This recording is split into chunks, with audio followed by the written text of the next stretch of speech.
Bonsoir et bienvenue à ce live Facebook pour la deuxième année consécutive, organisé par donc la Chambre interdépartementale des notaires de la Guyane et de la Martinique, dans le cadre des 3 jours de la famille que nous avons donc décidé d'organiser. Ces 3 jours ont commencé mercredi par des consultations à Madiana l'après-midi. Nous avons poursuivi jeudi, hier, le matin, par des consultations sur Martinique première et Guyane première. Nous nous retrouvons donc ce soir pour répondre de nouveau à vos questions en direct. Nous recevons les questions que nous pouvons consulter sur nos téléphones. Et nous sommes aidés par 3 confrères. Je vais vous présenter tout de suite les 3 confrères qui ne sont pas présents ici sur le plateau, mais qui vont nous aider dans les réponses. Sébastien Chongsit, Mathilde Boursier et Albin Poulain, qui sont tous 3 notaires en Guyane, puisque nous sommes une chambre interdépartementale. Et sur le plateau ce soir, nous avons maître Untok Moustis, qui est la déléguée à la communication de la Chambre des notaires. Nous avons Anthony Duval, qui est le trésorier de la Chambre des notaires, et moi-même, Sébastien Trippé, le vice-président de la Chambre des notaires. Donc sans plus tarder, nous allons attaquer et répondre aux questions que vous nous avez déjà adressées et qui sont déjà assez nombreuses. Catherine, est-ce que tu souhaites commencer par une des questions que nous avons reçues il y a quelques instants? Oui, pourquoi pas. Je suis mariée et nous souhaitons changer notre statut matrimonial pour opter pour la communauté universelle. Quel document dois-je fournir? Combien de temps cela prendra-t-il? Quel est le tarif pour rédiger un tel acte? Et par avance, merci pour les réponses. Donc, mariée, peu importe le régime matrimonial, aujourd'hui, il faudra juste vérifier si vous avez des enfants ou pas, des enfants communs ou pas. Il faudra amener vos titres de propriété. Si vous avez des sociétés, les statuts des sociétés, le livret de famille, les extraits d'actes de naissance de tout le monde. Au vu de ces pièces, le notaire, lui, va analyser et pouvoir vous dire s'il y a des documents complémentaires à apporter. Le coût, tout dépendra de la valeur des biens que vous allez transmettre en communauté universelle, parce que ça voudra dire que les biens appartiendront aux survivants des 2 époux. Et le temps, ça dépendra du moment où vous allez emmener le dossier pour le notaire et s'il y a des formalités ou pas. Notamment si vous avez des biens immobiliers, il faudra pouvoir vérifier si vous êtes toujours propriétaire, avec notamment une demande d'état hypothécaire. Donc le temps, ça dépendra aussi de ces éléments-là. Voilà. Merci. Anthony, une question? Ouais. Bonjour, j'ai une question. Un membre de la famille peut-il vendre des bijoux de famille, dont certains sont anciens, sans demander l'avis des héritiers descendants? Quels sont les droits des autres héritiers dans ce cas-là? Merci pour votre réponse. Donc, en ce qui concerne les bijoux, comme tous les éléments de la succession, en réalité, il faut d'abord régler la succession. Si les bijoux sont estimés, valorisés et déclarés dans la succession, évidemment, tous les autres héritiers ont des droits dessus. Et il faudra l'accord de tous, une fois la succession réglée, pour pouvoir disposer de ces bijoux. L'important est de, bien évidemment, les évaluer et les déclarer. On peut même rappeler ici qu'il existe 2 méthodes d'évaluation des biens mobiliers dans le cadre d'une succession. Soit faire réaliser un inventaire par le notaire qui sera assisté ou pas d'un commissaire-priseur, ou bien encore, si jamais il n'y a pas d'inventaire, en matière fiscale, ils seront évalués à 5% de tout le reste de l'actif de la succession. Mais évidemment, l'inventaire est recommandé par rapport à ce que tu disais tout à l'heure, pour bien figer le type de bien et les valeurs. Voilà. Je vais répondre à une question qui est la suivante. On m'indique, voilà, ma mère est décédée le 8 octobre dernier. J'ai tout arrêté au niveau des différents organismes. Quelles sont les démarches à effectuer pour la succession? Je peux que vous conseiller de vous rendre effectivement chez le notaire qui va, en fonction de ce que se trouve dans la succession, vous indiquer les différentes démarches. La première démarche à faire, ça sera bien sûr celle d'identifier les héritiers et de vérifier si la personne décédée a laissé ou non des dispositions de dernière volonté. C'est toujours la première étape qui est réalisée chez le notaire quand on lui confie une succession. Et ensuite, donc il établira ce premier acte pour indiquer qui sont les héritiers. Cet acte-là permettra aussi de faire de nombreuses démarches dans tous les organismes, notamment au niveau bancaire, pour débloquer des comptes s'il y a des comptes bancaires de bloquer. Et ensuite, évidemment, vous aurez toute une partie qui concernera les biens immobiliers. S'il y a des biens immobiliers, il faut penser à les transmettre également aux héritiers. Et puis, toute la partie fiscale. Et notez que la partie fiscale, vous avez 6 mois à compter du décès pour régler les droits de succession. C'est pour ça qu'on dit souvent qu'on a 6 mois pour faire une succession. Donc si vous arrivez chez le notaire au bout de 5 mois et demi, il ne faut pas attendre de lui qu'il puisse en 15 jours réussir à régler la succession et à payer les droits dans les 15 jours. Et la succession, malheureusement, va générer des pénalités de droit s'il y a des pénalités de droit. Donc gardez toujours à l'esprit que le règlement d'une succession, il est très important, que ce soit fait dans les 6 mois, mais pas arriver non plus au bout des 6 mois. Donc venez tout de suite après l'enterrement chez le notaire. La plupart du temps, je le répète souvent, que ce soit ici ou à la radio, la plupart du temps, le conseil est gratuit. Donc n'hésitez pas à vous rapprocher du notaire pour qu'il vous indique effectivement ce qu'il y a lieu de faire dans la succession. Une autre question, Catherine? Justement, en parlant de succession, nous avons une question qui indique que pour avoir un titre de propriété, comment se passe quand tous les héritiers ont tout réglé? Combien de mois pour mettre en écriture? A-t-on une somme à payer en plus pour rédiger ces actes, titre de propriété? Donc là, pareil, avoir un titre de propriété en cas de décès, donc il faut régler la succession, faire les différents actes. Le premier acte, donc l'acte de notoriété qui indique la dévolution successorale, qui sont les héritiers, et l'attestation immobilière, c'est-à-dire l'acte qui va transmettre le bien immobilier à tous les héritiers du défunt. Cet acte-là, si vous avez déjà versé une certaine somme, le notaire donc, est chargé déjà de la succession, vous avez déjà donc un notaire, il a dû vous indiquer si c'est une simple avance que vous avez versée ou si c'est la totalité des frais.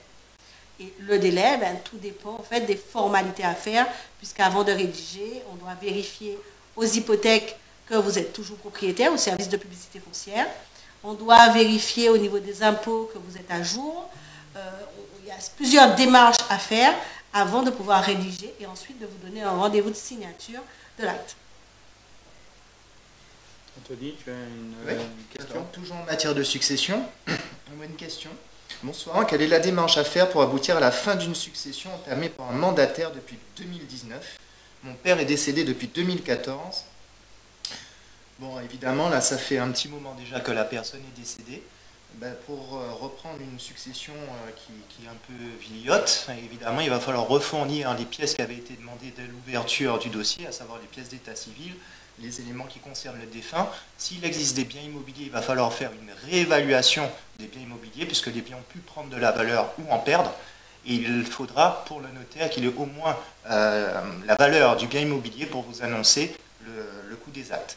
Donc, la notoriété, dans un premier temps, refournir toutes les pièces d'état civil du défunt et de ses héritiers, le livret de famille, les extraits d'actes de décès, les extraits d'actes de naissance et les évaluations des biens immobiliers. Et tous ces renseignements doivent être fournis au notaire afin qu'il vous apporte tous les éclairages nécessaires pour aboutir au règlement de cette succession. Merci Anthony. Alors, j'ai une question concernant une personne qui n'est pas mariée, qui n'a pas d'enfant, qui a été reconnu par son père et qui a fait l'acquisition d'un appartement. La personne se pose la question de savoir si je viens décéder demain, à qui va revenir mon appartement. Donc, à cette personne, j'ai envie de lui dire qu'à défaut de testament, ses héritiers, alors si son père et si sa mère sont vivants et qu'il a des frères et sœurs, les héritiers seront un quart pour le père, un quart pour la mère, et l'autre moitié reviendra à tous ses frères et sœurs. Frères et sœurs, ou s'il a des frères et sœurs décédés, aux neveux de ces derniers.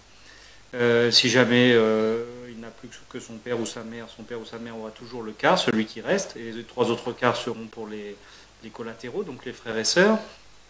Donc dans une telle situation, moi ce que je conseille régulièrement, pour des personnes vraiment qui ne sont pas mariées, qui n'ont pas d'enfants, c'est de rédiger un testament pour la simplicité de la succession. Là, toujours pareil, rendez-vous chez le notaire pour avoir le conseil de rédaction du testament, pour ne pas le rédiger n'importe comment, pour qu'il contienne bien les mentions, afin qu'on ne puisse pas soulever éventuellement une exception de nullité par la suite. Donc il faut être très rigoureux lors de la rédaction du testament et désigner la personne à qui vous souhaitez que ce bien revienne, tout en sachant que quand vous faites un testament, vous pouvez le modifier à tout moment de votre vie tant que vous êtes en vie. Donc il n'y a pas de souci. Vous pouvez aujourd'hui vous dire, tiens, si je viens décéder demain, je ne suis pas marié, je n'ai pas d'enfant, je vais laisser mon bien, je veux laisser à ma sœur tous mes biens, donc je fais un testament pour ma sœur. Plus tard, ça se passe mal avec ma sœur, donc j'ai envie de changer le testament, je change le testament, ou bien ma sœur décède avant moi, je revois un peu mes dispositions testamentaires à tout moment. Donc voilà pour répondre à cette question. Et il est vrai qu'il y a beaucoup de clients qui se posent la question, hein, dans vos études c'est pareil, de savoir s'il m'arrive quelque chose, à qui ça va revenir. Donc plutôt que de laisser faire les choses comme ça, d'être dans le doute, allez voir votre notaire, demandez-lui conseil. Vous apprendrez sans doute beaucoup de choses et vous pourrez ainsi prendre les bonnes décisions pour la suite. Voilà. Catherine ? Justement, pour rebondir sur ce point, puisque nous avons là une question où, par contre, le père, il était copropriétaire de la maison qu'il a acheté avec son ex-femme, qui, elle est morte il y a 2 ans. Ils n'ont pas eu d'enfants ensemble. De ce côté, elle-même, elle s'est remariée, l'ex-femme, et elle n'a pas eu d'enfants. Ses parents, elles, sont eux-mêmes décédés, mais elle a des frères et sœurs. Son mari, lui, il est toujours en vie. Le père, donc l'ex-mari, est héritier, donc elle donne des quotités, 50%, les 50%, c'est quoi? Comment procéder pour régler cette situation? Bon, c'est vrai que là, malheureusement, les choses n'ont pas été faites en amont, avec le testament qui aurait pu régler les choses, puisque cette dame n'avait pas d'enfant. Le fait que c'est l'ex-femme, il aurait fallu aussi faire le règlement du régime matrimonial, c'est-à-dire que selon la manière dont les époux étaient mariés, là il semblerait qu'ils étaient propriétaires 50-50, c'est-à-dire qu'ils étaient certainement mariés soit en séparation des biens, soit en communauté, puisqu'ils sont propriétaires chacun de la moitié du bien qu'ils ont acquis. Il aurait fallu, au divorce, faire donc la séparation du régime matrimonial et donner le bien à un des deux, faire un partage ou vendre le bien, en fait, régler ce problème-là. Ce problème n'étant pas réglé, aujourd'hui, il faudra régler toutes les successions, il faudra chercher tous les frères et sœurs. Si vous n'avez pas connaissance de la famille de l'ex-femme de votre père, il faudra prendre un généalogiste qui va vous aider à faire ces recherches pour retrouver les héritiers, pour régler cette succession, et qu'ensuite, avec les héritiers de l'ex-femme, qui est notamment le mari, qu'on puisse partager les biens. En sachant que tout dépend de la date, donc si c'est né qu'il n'y a que 2 ans, il faut savoir maintenant que les époux sont héritiers à 100% des biens de la succession d'une personne. Donc, dans ce cas présent, madame est décédée, elle n'a pas laissé d'enfant, elle n'a plus ses parents, père et mère, elle n'a que des frères et sœurs. C'est un bien qu'elle avait acquis, donc c'est son époux qui aura la totalité de sa moitié dans le bien. C'est un peu ce qu'on disait tout à l'heure avec l'ordre des héritiers. Et Oui. ça, on le voit beaucoup avec les conjoints aujourd'hui. Lorsque vous êtes marié, donc vous êtes marié, vos parents sont décédés, vous n'avez pas d'enfants, etc. Il faut bien savoir que votre époux va hériter de tous vos biens, avec une petite exception un petit peu juridique du droit de retour pour la moitié des biens qui auraient été des biens de famille, mais sinon c'est le conjoint qui hérite de tout. Et les familles ont souvent tendance à oublier ça. Hein. Je n'ai pas d'enfants, mes parents sont décédés, mon époux devient mon seul et unique héritier. Donc ça c'est pareil, renseignez-vous toujours pareil chez le notaire, parce que si vous ne voulez pas que votre conjoint hérite de vos biens, etc., il faudra prendre des dispositions testamentaires en sens inverse. Anthony, est-ce que tu as une question? Justement, pour qui se rapproche sensiblement de ce que tu viens d'exposer, j'ai fait l'acquisition, on a une question qui est sensiblement proche, j'ai fait l'acquisition d'un appartement et j'aimerais savoir qui héritera de celui-ci, tout en sachant que je ne suis pas marié. J'ai répondu juste avant okay, cette question-là, tout à l'heure. Alors, on a une autre question. Mon père est copropriétaire d'une maison qu'il a achetée avec son ex-femme. Cette dernière est morte il y a 2 ans. Ils n'ont pas eu d'enfants ensemble. C'est la question. Voilà, c'était une autre question. Justement, pendant qu'il cherche une question, juste pour vous dire, pour rebondir sur ce que Sébastien disait, quand on est marié, on n'a pas d'enfant, on n'a plus ni le père ni la mère, donc on vient de dire, donc c'est l'héritier, c'est le conjoint survivant. Il faut savoir que si vous faites un testament, vous ne pourrez pas déshériter votre conjoint, qui aura droit à 25%, donc un quart de vos biens, il devient votre héritier réservataire. Souvent, on ne le sait pas. On peut faire un testament pour le déshériter complètement, mais on ne peut pas. Il sera héritier de 25%, quoi que vous fassiez, et en pleine propriété. Donc, c'est d'autant plus important pour la rédaction de votre testament et savoir en fait les droits de chacun, d'aller voir votre notaire. Et même d'aller le voir en amont, pas seulement au moment où je veux transmettre, mais avant de me marier, pour savoir en fait les modalités. Je rebondis quand même. Effectivement, cette question n'avait pas été répondue, mais elle y ressemble. Je reprends. J'ai fait l'acquisition d'un appartement et j'aimerais savoir qui héritera de celui-ci, tout en sachant que je ne suis pas marié, que je n'ai pas d'enfant et que j'ai été reconnu par mon père. Si, c'est ça à laquelle j'ai répondu tout à l'heure. Il y a une question en dessous à 23. Si on répond à la 23, peut-être pas à la 22. On a toujours un héritier en matière de succession. Soit on a encore ses pères et mères qui sont encore en vie, soit on a encore ses frères et sœurs. Dans votre hypothèse, vous n'êtes pas marié. On va chercher à savoir qui vous reste dans votre famille la plus proche.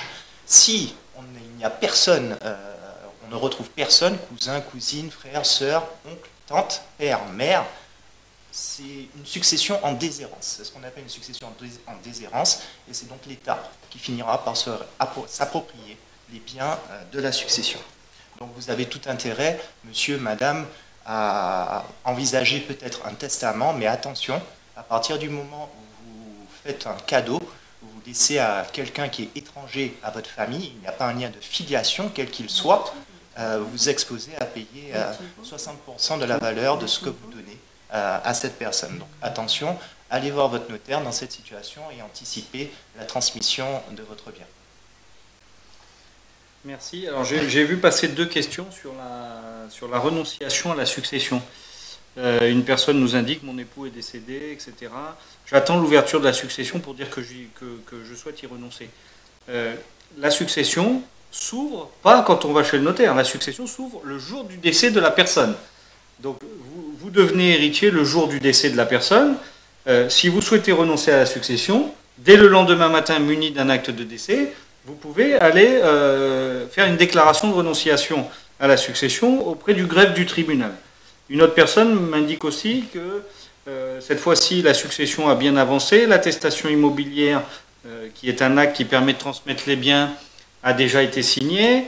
La personne hérite de l'usufruit, donc je suppose qu'il s'agit du conjoint. Et la personne m'indique j'ai signé l'attestation immobilière, puis-je renoncer? Tout dépend de savoir si, d'abord, si elle a déjà accepté ou pas la succession, et puis après on peut toujours énoncer, mais à condition que les autres héritiers n'aient pas eux-mêmes accepté la succession. Donc si tout le monde a accepté dans l'attestation immobilière, vous ne pourrez plus renoncer. Donc la seule solution, vous êtes propriétaire de l'usufruit, si la nue propriété appartient à vos enfants, vous souhaitez vous en débarrasser, entre guillemets, il suffira de faire une transmission de cet usufruit, transmission à titre gratuit, à vos enfants pour qu'ils deviennent pleinement propriétaires. Donc on n'est plus dans le cadre de la renonciation à ce moment-là, mais on est dans le cadre de la donation de cet usufruit à vos enfants. En sachant justement qu'il faut faire attention, parce que souvent on pense qu'on est marié, on a justement des droits en usufruit. Ce n'est pas toujours le cas. Les droits en usufruit, on a, ça dépend en fait de la date du décès en plus, et ça dépend aussi si on n'a que des enfants avec son époux. Monsieur décède, il avait déjà des enfants d'un premier lit, il laisse son épouse, il faut savoir que cette dernière n'a pas de droit en usufruit. Elle a droit à 25% en pleine propriété du bien, donc pas de droit en usufruit. Donc j'espère que la personne qui a posé la question, c'est vraiment une succession dans laquelle donc, elle a déjà hérité. Le notaire lui a bien dit qu'elle a des droits en usufruit, soit parce que c'est la loi qui le lui donne, soit elle ne les avait pas par la loi et que son époux a été prévoyant et lui a fait un testament. Et à ce moment-là, c'est vrai qu'elle pourra faire la donation à ses enfants de cet usufruit. Oui, c'est important ce que tu dis. C'est quelque chose qu'on répète tous les jours dans nos études. Les droits des conjoints ne sont pas les mêmes que vous soyez dans une famille recomposée ou non recomposée. C'est très important, hein, ça. Oui, tout à fait. Parce qu'il y a des conjoints qui pensent qu'ils sont protégés parce qu'ils sont mariés, il n'y a rien à faire, etc. Mais s'ils sont mariés et que l'époux a déjà des enfants d'une première union, au moment du décès, il n'y a pas d'usufruit. Donc il y a une protection qui n'est pas suffisante. La loi donne, comme disait Maître Untok tout à l'heure, uniquement 25%, uniquement un quart en pleine propriété. Donc là, vous avez des dispositions à prendre pour protéger votre conjoint. Dans les familles recomposées, j'insiste bien là-dessus. J'insiste bien sur les personnes qui sont en famille recomposée, qui se marient.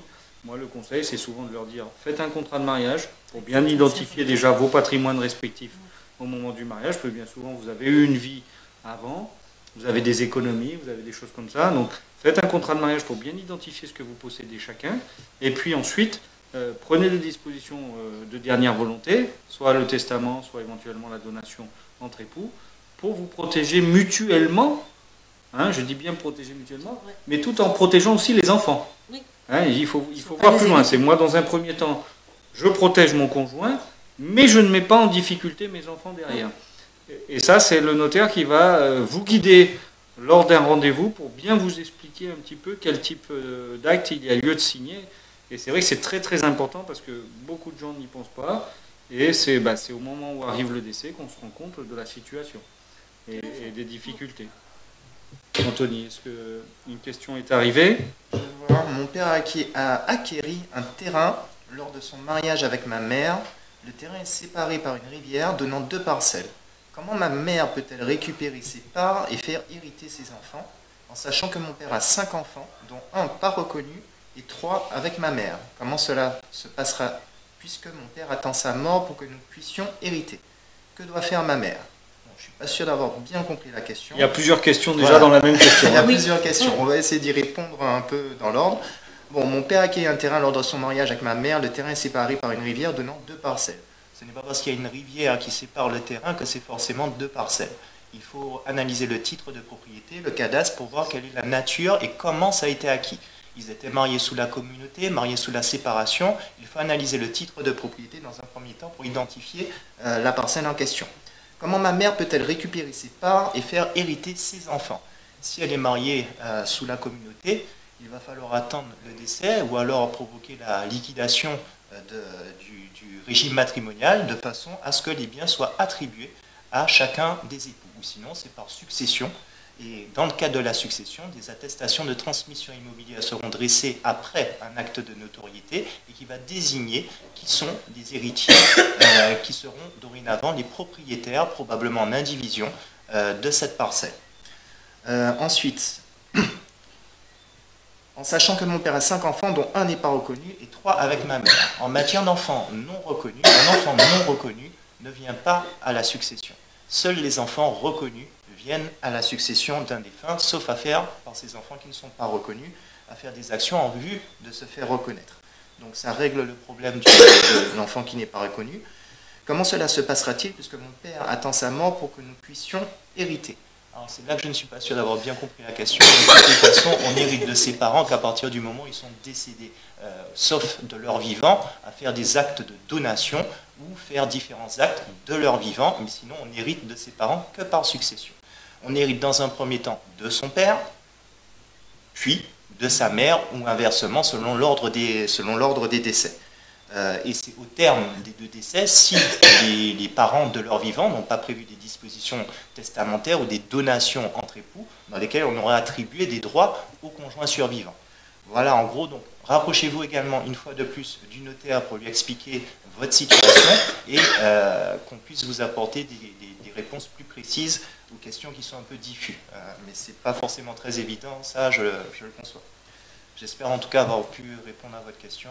Si vous aviez quelque chose à rajouter dans l'interprétation de la question. C'était bien ça, en fait, le père il ne veut pas donner, ben, il est libre de faire ce qu'il veut de ses biens. Il faut savoir que souvent les enfants pensent que, comme ils sont héritiers réservataires, les parents ont l'obligation de leur donner de leur vivant. Ce n'est pas du tout le cas.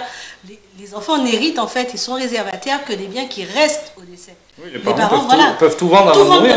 Ils sont totalement libres, ils n'ont même pas besoin de l'accord de leurs enfants s'ils veulent vendre leurs biens, c'est leur bien. Exactement, ils font ce qu'ils veulent. Donc, ni obligés de donner de leur vivant, ni obligés de laisser à la succession. Ils peuvent leur laisser que des dettes s'ils veulent. Exactement. Ils ne sont pas obligés. Profiter de la vie.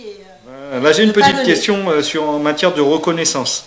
Une personne qui a perdu son père, ça fait déjà 1 an, qui ne porte pas le nom de son père, et visiblement, les frères et sœurs légitimes, donc on va dire les enfants reconnus, ont apparemment procédé à la vente de la maison. Donc, je voudrais répondre à cette personne qu'elle a toujours la possibilité, évidemment, de faire constater sa filiation postérieurement au décès et pendant un délai de 5 ans, pouvant aller même jusqu'à 10 ans, en régularisant chez un notaire un acte de reconnaissance, de possession, enfin un acte de possession, une notoriété attestant de la possession d'état d'enfant naturel. Évidemment avec des témoignages des membres de la famille qui vont attester que votre père vous a toujours considéré comme son enfant, qui vous a apporté des soins, et puis il faut amener des documents, il faut un maximum de preuves pour que le notaire puisse, puisque c'est de sa responsabilité, puisse évidemment rédiger cet acte. Si, évidemment, il ne faut pas que vous soyez déjà reconnu par un autre père, parce qu'on ne peut pas avoir deux pères, donc ça c'est déjà une des conditions. Et ensuite, donc, si toutes les conditions sont remplies pour que cet acte puisse être signé, ben, une fois signé, vous avez exactement les mêmes droits que les autres. Ben, si le bien était vendu, c'est un petit peu problématique, mais vous avez le droit à votre part des fruits de la vente de ce bien. Ça sera peut-être un petit peu compliqué si tout a déjà été dilapidé, mais sachez que voilà, si vous avez ce délai pour vous faire reconnaître avec les conditions que je vous ai indiquées tout à l'heure, les preuves, etc., les témoignages, et si c'est bien le cas, ben, vous devenez un enfant et vous avez les mêmes droits que les autres. C'est quand même quelque chose également qu'on voit régulièrement dans nos études, donc ça c'est important de le signaler, de bien intervenir dans le délai, puisqu'on a parfois des enfants qui viennent 20 ans après, c'est trop tard. Hein. Donc voilà pour la question de la reconnaissance des enfants. C'est vraiment important en fait d'avoir des documents, d'avoir vraiment des éléments de preuve et pas seulement des témoignages, parce qu'il faut savoir que les textes sont clairs. Pour un acte de notoriété de possession d'état d'enfant naturel, il faut vraiment des justificatifs, parce que le simple témoignage n'est pas suffisant. Donc si malheureusement vous n'avez pas de justificatif, vous avez encore 5 ans après, puisque c'est un maximum de 10 ans, pour aller devant le tribunal pour faire cette action de reconnaissance de possession d'état d'enfant naturel, puisque le notaire, s'il a rédigé cet acte sans ces éléments-là, malheureusement, alors que tout peut prouver, même un justificatif, même si vous arrivez à prouver par le sang que c'est votre père, cet acte-là peut être annulé parce qu'il n'a pas respecté en fait les conditions prévues par les textes. Donc c'est vraiment important de nous emmener le maximum de documents. Un tout type de preuve, tout indice. Ça peut être un bulletin scolaire signé par le papa. Exactement. Un courrier du papa disant mon fils, ma fille. C'est vraiment important. Et le plus simple, ce serait que les parents reconnaissent leurs enfants. Le plus simple, oui, parce qu'il y en a qui sont dans cette situation-là, qui viennent parfois nous voir. Hein. Des enfants qui viennent avec leur père, qui ne les a pas reconnus, mais le père veut faire une donation. Donc là, notre première remarque, c'est mais allez d'abord reconnaître votre enfant. À tout âge, on peut reconnaître. Hein, vous prenez l'enfant, je me souviens d'un papa qui était venu comme ça avec 2 filles, voulait faire une donation. Je dis au papa, prenez vos 2 filles par la main, partez à la mairie.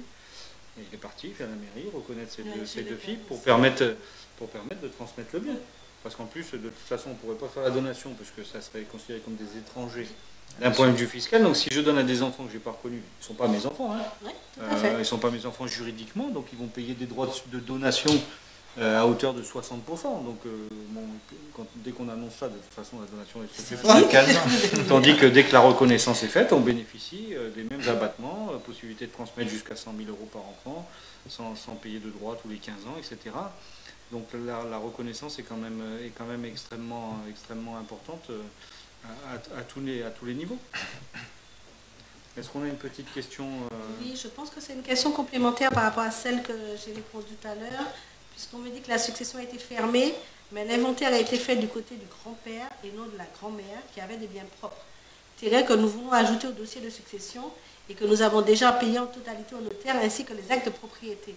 Mais il est vrai que si vous avez déjà réglé une succession et que vous retrouvez d'autres biens immobiliers, il faudra faire de nouveaux actes, notamment cette fameuse attestation immobilière complémentaire, c'est-à-dire que l'acte qui va transmettre ces nouveaux biens à tous les héritiers, et il faudra bien sûr la payer, puisqu'il y aura des taxes à payer, il y aura des émoluments du notaire à payer. Donc le notaire va vous demander une évaluation de ces biens immobiliers nouveaux et faire une nouvelle attestation immobilière. Et en plus, si le décès remonte à moins de 6 ans, il y aura aussi une déclaration de succession complémentaire à faire et peut-être des droits à payer à l'administration fiscale. Alors, je vois une autre question qui concerne les 50 pas géométriques. Mon grand-père a laissé un bien sur les 50 pas géométriques. Nous sommes 12 héritiers. J'ai entrepris des démarches au nom des consorts pour la régularisation auprès du service des domaines. Aujourd'hui, nous sommes au stade de la rédaction de l'acte de notoriété du grand-père et de la demande de paiement de l'office des 50 pas géométriques. Le problème, c'est que sur les 12 héritiers, seulement 2 sont disposés à payer, les autres s'étant désistés par 1000. Ma question est la suivante. Faut-il officialiser ces désistements et comment, puisqu'il n'existe aucun document de ce type ni aux 50 pas ni chez le notaire en charge de l'affaire? Ceux qui se seront désistés seront-ils de facto exclus de la propriété de ce bien? Question cruciale, l'acte de propriété délivré par les domaines sera-t-il au nom des deux héritiers qui auront payé? Je vais tâcher de répondre dans l'ordre. Faut-il officialiser ces désistements? On l'a déjà dit tout à l'heure, il suffit de se rendre au greffe du tribunal et faire une déclaration de renonciation à la succession. Les héritiers qu'on connaît déjà, on va prendre le livret de famille, on va regarder qui sont tous les héritiers du défunt, et à chaque personne qui aura renoncé à la succession, eh bien, on tiendra compte de cette renonciation. Et alors, attention, quand on renonce à la succession, attention à nos propres héritiers. Quand vous renoncez à la succession, ce sont vos enfants qui viennent en lieu et place. Donc, assurez-vous de ça déjà. Quand vous avez renoncé à la succession, on va tout simplement tenir compte sur la preuve du récépissé que vous ne faites plus partie de la succession. On indiquera que vous avez renoncé à la succession et votre part va accroître celle de vos frères et sœurs. Donc, à terme, seulement ceux qui auront accepté la succession seront les propriétaires du bien, en tout cas pour régulariser l'acte sur les 50 pages géométriques. Ensuite, ceux qui se seront désistés sont-ils de facto exclus de la propriété de ce bien? Du coup, ils ne sont plus intervenants au projet d'acquisition du terrain, ayant renoncé à la succession de leurs propres parents, ils ne viendront pas à la propriété du bien. L'acte de propriété délivré par les domaines sera-t-il seul au nom des deux héritiers qui auront payé?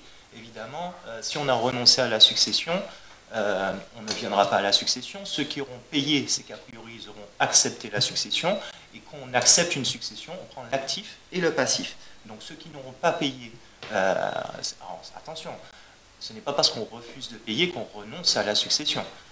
Si on refuse de payer, évidemment, on va être bloqué.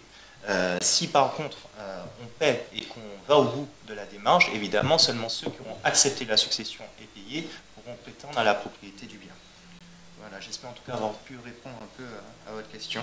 Ce qui est important aussi de dire aux personnes qui nous regardent, c'est que là, quand on renonce à une succession, on renonce à la totalité. Ah oui, l'actif et le passif. Je ne peux pas dire ah ben non, ce bien-là ne m'intéresse pas, donc dans ce bien-là je renonce, je ne veux pas, dans celui-là je veux. Non, vous renoncez à une succession, vous renoncez à la totalité de la succession. Hein? Donc ça c'est important. Et puis, pour rentrer un peu dans le côté technique des 50 pages géométriques et de la régularisation des ventes par les 50 pages géométriques, puisqu'il y a quand même, à ma connaissance, plusieurs milliers de dossiers qui sont en attente au niveau des 50 pages géométriques. L'agence des 50 pages géométriques qui régularise ces actes de vente est dans l'obligation de s'assurer à qui elle va vendre le terrain. Donc effectivement, comme tu le disais tout à l'heure, lorsque la personne qui a occupé le terrain et qui a construit la maison est décédée, l'agence des 50 pages doit savoir effectivement qui sont les héritiers. Donc important, comme tu le disais, savoir si ceux qui ont renoncé, ceux qui ont accepté la succession, parce qu'il va être demandé par l'agence des 50 pages l'acte de notoriété. L'agence des 50 pages ne fera pas la vente aujourd'hui si elle n'a pas un acte de notoriété. Donc c'est pas de dire, la question c'est pas de dire je refuse de payer le prix et les frais de l'acquisition. C'est bien une question de renonciation à succession. Parce qu'il y en a peut-être qui ne veulent pas payer ni les frais, mais ils veulent bien être propriétaires du bien des 50 bas. Parce que c'est souvent ça le problème. Moi, je n'ai pas les moyens, je ne veux pas payer les frais, etc. Mais bon, c'est le bien de mon père ou c'est le bien de ma mère. Une fois que l'acte est signé aux 50 pas, je ne comprends pas, je n'avais pas compris que c'était ça. Je n'avais pas compris pourquoi la vente des 50 pas, c'est que pour mes deux frères et pas pour nous. On ne donne pas ma part. Voilà, pourquoi moi j'ai pas eu. Puis moi je pensais que c'était que le terrain que les 50 pas vendaient. Donc moi je voulais la maison. La maison, j'ai pas renoncé. Le terrain, d'accord, mais la maison, j'ai pas renoncé. Déjà, les deux sont liés, il faut bien le savoir quand je régularise. Donc il faut bien savoir ce que l'on veut justement au niveau de ces acquisitions dans les 50 pages géométriques. Et puis, il faut payer, puisque moi, pour en avoir discuté un petit peu avec les 50 pages géométriques, ils ont beaucoup de dossiers où ils sont en attente de paiement. Et en général, en plus, l'État qui revend les 50 pages géométriques, c'est quand même des prix extrêmement bas, extrêmement intéressants pour que les gens régularisent. Donc, s'il vous plaît, régularisez vos situations. Hein, c'est encore un autre problème que l'on rencontre beaucoup en Martinique. On a le problème d'indivision que tout le monde connaît, mais on a aussi ce problème aussi des 50 pages géométriques, ou parfois aussi, on peut le dire, des ventes par les communes. Des communes qui régularisent des gens à moindre prix, des ventes à 1000 euros, 2000 euros, qui génèrent d'ailleurs quasiment pas de frais sur ce type de vente-là, et des dossiers qui, depuis 30 ans, les communes ont délibéré depuis 30 ans pour vendre, et on n'a pas trouvé 1500 ou 2000 euros, je sais que c'est une somme, mais pour devenir propriétaire d'un terrain, très souvent bien placé, Et de sa maison. et de sa maison, parce que généralement on a construit la maison dessus. Et puis qu'est-ce qui se passe? Les parents décèdent sans avoir régularisé, et après on se retrouve comme les 50 pages géométriques, avec les mairies qui doivent souvent redélibérer, hein, pour vendre aux héritiers de la personne qui sont décédés. Donc qui sont les héritiers? Et hop, on revient. Est-ce qu'ils acceptent? Est-ce qu'ils renoncent à la succession? Donc c'est très important de régulariser tous ces biens immobiliers, parce que c'est pas régularisé, pas de titre de propriété, pas d'acte. Et comme on le dit tous les jours aussi, vous n'avez pas de titre de propriété, vous ne pouvez pas vendre. Ça ne sert à rien de venir chez le notaire pour dire je souhaite donner à mon fils, à ma fille. Si vous n'avez pas de titre de propriété, vous avez votre maison 50 pages géométriques, vous n'avez pas de titre, vous ne pouvez pas donner. Donc on ne peut pas vendre, on ne peut pas donner. Demain vous avez besoin de faire un prêt bancaire pour faire des travaux de rénovation de votre maison. Vous allez vous rapprocher de la banque va vous demander une garantie, donc une hypothèque. J'ai pas de titre de propriété, pas de garantie hypothécaire. Donc tout ça c'est très important. Et puis surtout régulariser tout ça, c'est éviter de laisser aux générations futures, à ses enfants, à ses petits-enfants, tous ces problèmes. Hein, on voit encore aujourd'hui, j'avais une succession à régler à l'étude, le premier décès 1940. Ça veut dire que de 40 à aujourd'hui, ça fait 82 ans. Pendant 82 ans, rien n'a été fait. Rien n'a été fait alors qu'il n'y avait rien de compliqué. J'ai des titres de propriété en plus, hein, des ancêtres 1940, j'ai des titres de propriété des années 20, tout est en règle. Mais pendant 80 ans, on n'a rien fait, on a laissé ça aux générations futures, qui se retrouvent aujourd'hui avec plusieurs successions à payer, donc plus de frais à payer, plus de personnes à mettre d'accord. Donc c'est très important, que ce soit pour vous-même ou pour vos descendants, régler tous ces problèmes, c'est très important. Est-ce qu'on a une autre question? Tout à fait. Alors, le terrain n'étant pas séparé entre mes deux parents, et ma mère veut faire une donation de sa part. Que doit-elle faire, puisque mon père ne veut pas donner? On vient de vous expliquer, malheureusement, c'est un seul terrain, il y a deux propriétaires, elle ne peut pas vous donner ce qu'elle n'a pas. Si elle vous donne, elle va vous donner des droits indivis en fait dans ce terrain, mais elle ne pourra pas vous donner une parcelle bien précise. Si elle est à gauche, si elle est en haut, si elle est en bas, puisque d'abord, en plus, il faudrait savoir si elle est mariée avec votre père, comment elle est mariée. Si elle est mariée en communauté, on ne peut rien faire, c'est comme ça. Si par contre elle est mariée en séparation des biens, là ils peuvent faire un partage entre eux. Monsieur prend un morceau de terrain, madame prend son morceau de terrain, et à ce moment-là, madame peut faire ce qu'elle veut de son morceau de terrain. Et s'ils sont concubins aussi, s'ils ne sont pas mariés, parce qu'ils peuvent avoir ce cas-là, ou pas accès, là aussi on peut faire un partage, voir un géomètre, découper, monsieur a son terrain et madame son terrain. Encore faudrait-il qu'au niveau de l'urbanisme, ce terrain-là soit divisible, qu'on puisse le découper, parce que sinon, ce ne sera pas possible. Alors je rebondis, on a encore une nouvelle question sur une succession. Est-ce que la succession est clôturée après la signature de l'attestation immobilière ou reste-t-il d'autres actes pour terminer? Alors une succession, ça se règle en différents actes. D'abord, on fait ce qu'on appelle un acte de notoriété. Il est notoirement connu qu'au décès de la personne sus-désignée, elle a laissé soit veuve, soit avec un conjoint survivant, et on cite ses héritiers. Ça, c'est l'acte de notoriété. Ensuite, si la personne était propriétaire d'un bien immobilier, il y a lieu de transmettre la propriété du défunt à ses héritiers, c'est-à-dire ceux qu'on aura désignés dans l'acte de notoriété, sous réserve qu'évidemment certains n'aient pas renoncé à la succession entre-temps. Si le patrimoine du défunt, c'est-à-dire tout confondu, tout ce qu'il possédait et qui a été estimé, donc ses comptes bancaires, la propriété de sa maison, le notaire vous demandera toujours l'évaluation du bien immobilier. Si ce patrimoine atteint 50 000 euros, il y a lieu de faire, ce n'est pas véritablement un acte, une déclaration de succession. Et cette déclaration de succession doit être faite dans les 6 mois du décès. Ensuite, la succession se clôture donc au stade de l'attestation de transmission immobilière. Dans la plupart du temps, nous nous retrouvons avec plusieurs héritiers en indivision. Or, nul n'est tenu de rester dans l'indivision. Tout héritier peut provoquer ce qu'on appelle le partage. Le partage, c'est la propriété de plusieurs. Dorénavant, n'appartiendra plus qu'à un seul. Et à partir de là, une fois que le bien a été transmis à l'héritier qui souhaitait racheter la totalité de l'immeuble, on peut considérer qu'effectivement la succession est totalement clôturée. En ce qui me concerne, je considère que la succession, on a déjà bien fait un bon travail à partir du moment où on a transmis la propriété du défunt à ses héritiers, libre aux héritiers après, à eux de provoquer le partage. Voilà. Mais on peut considérer que aussi bien la succession peut s'arrêter au stade de l'attestation de transmission immobilière qu'au stade du partage. Une fois qu'un seul propriétaire sur le bien, évidemment, il n'y a plus rien d'autre à faire, la succession est clôturée, sauf à révéler des biens qui n'auraient pas été identifiés et dont on n'a pas porté à la connaissance du notaire, qui fera à ce moment-là une attestation de propriété complémentaire, et comme Maître Huntogui disait, voire une déclaration de succession supplémentaire, complémentaire. Voilà. Oui, je suis entièrement d'accord avec ça. Puis après, chaque succession est différente. Ah oui. Donc il y a des successions parfois qui peuvent ne pas générer de... Il n'y a pas de bien immobilier, par exemple. Il n'y a que des comptes bancaires à débloquer. Une fois que l'on a établi l'acte de notoriété, comme tu disais, qui est souvent le premier acte, quand il n'y a pas de disposition testamentaire, mais on débloque les fonds, on partage entre les héritiers, la succession est terminée. S'il y a des biens immobiliers, on peut considérer, comme tu le dis aussi tout à l'heure, une fois que les biens immobiliers ont été transmis, c'est fini. Parce que le partage, c'est après, parce que les gens peuvent dire... On reste dans la division. division. Il y a des gens qui peuvent rester dans la division, gérer le bien qu'ils ont reçu de leurs parents, le mettre en location, l'apporter à une société civile immobilière. Exploiter en commun le bien. Voilà, donc...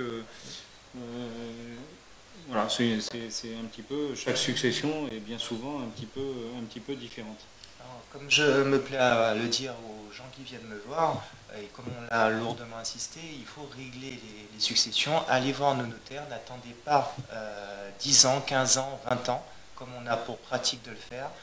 On a un problème de foncier en Martinique, et le fait de ne pas régler ces successions, ne pas transmettre la propriété aux héritiers, ne pas mettre à jour le fichier immobilier, nous conduit à des situations inextricables où par la suite on est obligé de faire appel à des généalogistes, on a du mal à retrouver les héritiers, et du coup le bien, il reste comme ça, à l'abandon, jusqu'au moment où il va dépérir sur lui-même, et plus personne, ça va être quasiment inextricable de redonner la propriété à des héritiers. La plupart du temps, au mois de juillet, août, nous avons tous ces héritiers qui arrivent de métropole, qui viennent en vacances et qui entendent régler en 2 semaines de vacances ce qui n'a pas été réglé des fois en 80 ans, en 70 ans. Et évidemment, on ne peut pas régler, bien qu'on soit animé de la volonté de remettre à disposition le foncier à la Martinique, ça part aussi de vous, d'aller saisir votre notaire et de régler vos successions, quelles qu'elles soient, et même si c'est lointain, à partir du moment où vous fournissez les pièces, il y aura toujours moyen de trouver une solution. Je voulais vraiment insister sur ça, donc allez-y, nous avons un problème de foncier en la Martinique à cause de notre comportement, parce que nous n'allons pas régler les successions et nous laissons des cadeaux empoisonnés aux descendants qui se retrouvent du coup avec une patate chaude à régler et dans des situations très compliquées. Voilà, c'était mon petit aparté sur cette question. Catherine ? Alors, mon fils a rénové une maison, auparavant en très mauvais état, qui m'appartient avec ses fonds propres. Que faire pour qu'il puisse bénéficier de ce bien en cas de décès? Il a une sœur. Vous avez tout à fait raison de vous poser la question, puisque en fait, en cas de décès, le bien vous appartenant, il sera évalué au jour du décès. Non seulement il aura des droits à payer dessus, mais en plus de ça, il devra payer à sa sœur sa part s'il veut récupérer le bien sur quelque chose qu'il a payé.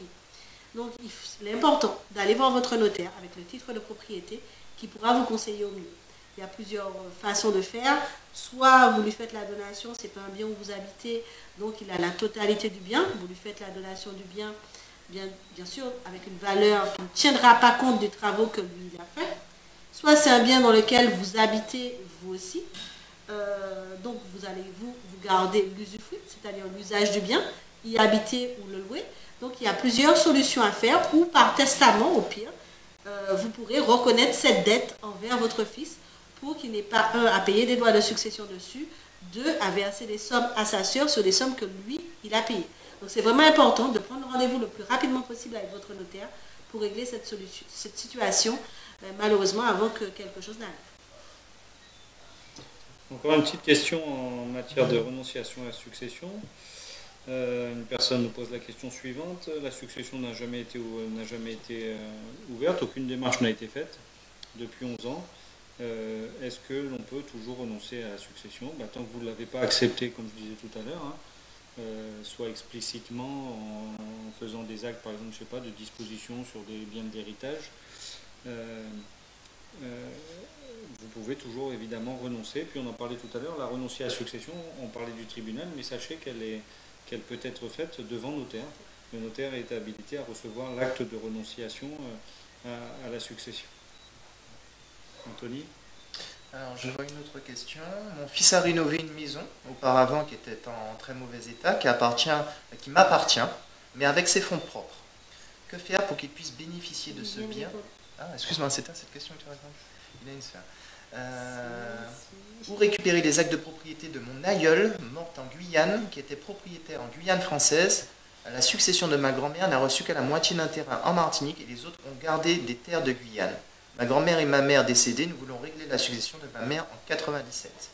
Bon, chaque bien est soumis à un régime de publicité foncière. Les biens qui se trouvent à la Martinique sont à la publicité foncière de Martinique. Les biens immobiliers de Guyane se trouvent à la publicité foncière de Guyane. Donc il faut donc interroger le service de la publicité foncière de Guyane en relevé de propriété, ou tout simplement vous allez voir votre notaire.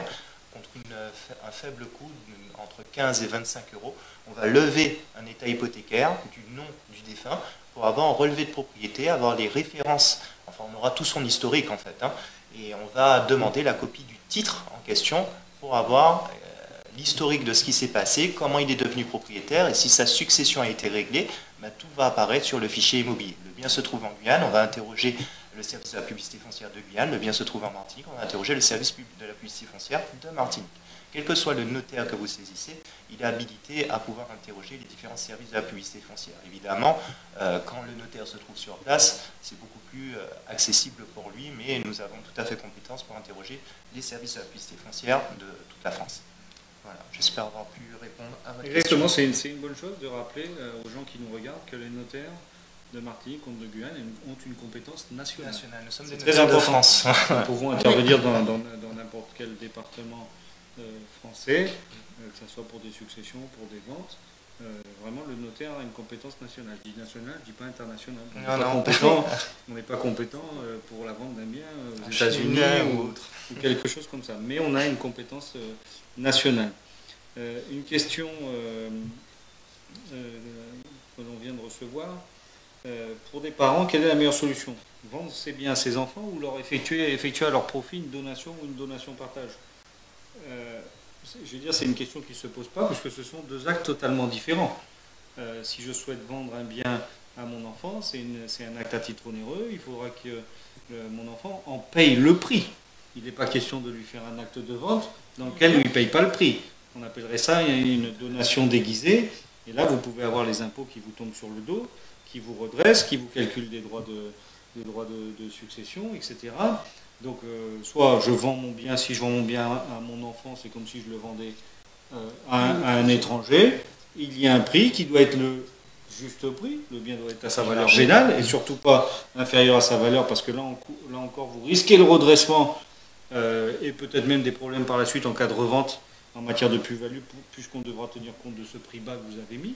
Et ensuite, vous pouvez même avoir d'autres enfants qui attaquent cet acte pour le refaire qualifier en donation au moment de la succession. Donc, si je vends à mon enfant, je lui vends au prix que ça vaut, il paye son prix, il me verse le prix de vente, et ensuite, évidemment, je ne lui remets pas le prix de vente.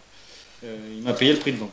Donc, pour les enfants, soit je vends, le prix est payé, soit c'est une donation. Et la donation, à ce moment-là, c'est un acte gratuit. Je donne. Vous parlez dans la question, la personne parle de donation-partage. Alors, pour moi, la donation-partage, c'est la Rolls. C'est la Rolls des actes. C'est l'acte idéal, puisque c'est l'acte dans lequel on a les parents, on a tous les enfants, et on allotit les enfants, l'idéal étant de les allotir de la même valeur, même si on peut en avantager certains, on peut faire une donation-partage inégale, mais l'idéal, c'est en cette donation-partage, les parents, tous les enfants, chacun des biens de valeur équivalente, ou si les valeurs ne sont pas équivalentes, on peut parfois également procéder à des soultes de certains enfants qui versent une soulte aux autres pour compenser, pour qu'on ait quelque chose d'équitable. Et si on a quelque chose d'équitable dans la donation-partage, au moment de votre décès, elle ne sera pas remise en cause. Tous les enfants sont intervenus, chacun a eu un lot d'égale valeur. C'est pour ça que je dis toujours, c'est l'acte idéal. Alors évidemment, c'est quelque chose qui a un coût d'envisager de faire une donation-partage pour ses enfants, mais c'est quelque chose qui permet... Assurer la paix des familles. Voilà, j'allais le dire. C'était le dernier d'ailleurs thème de l'Assemblée de liaison des notaires de France en début de semaine, mais ça assure la paix des familles. Donc, si vous voulez assurer aussi la paix dans vos familles après votre décès, faites une donation partagée équitable. Tous les enfants sont présents, c'est l'harmonie, et en plus, au moment du décès des parents, il n'y a plus rien à régler. C'est fini. Donc on ne va pas Tout a été rentrer dans une partagé, dispute, donné. on va se souvenir des bons moments avec papa et maman, on va se rappeler cette donation partage Où tout le monde fantastique était là, où tout le monde tout a était eu. d'accord. C'est l'harmonie, c'est fabuleux, donc on ne peut que conseiller aux parents, pardon, de viser cette D'envisager. harmonie pour leurs enfants. Il y a trop de familles après les successions, on voit, ils ne se parlent plus. Hein. Ils se disputent, ils se déchirent, parce que parfois les parents ont fait une donation à un enfant sans l'informer les autres, et les enfants le découvrent au jour du décès, ou parfois, malheureusement, ils ont fait ce qu'il ne fallait pas faire, c'est cette fameuse vente. À vil prix. Cette fausse vente à vil prix, et là c'est catastrophique. Alors là, vous semez une pagaille terrible dans votre descendance, et c'est triste. Donc préservez l'harmonie et la paix familiale au moyen d'une donation partagée équitable pour tous vos enfants. C'est vraiment ce qu'il y a d'idéal.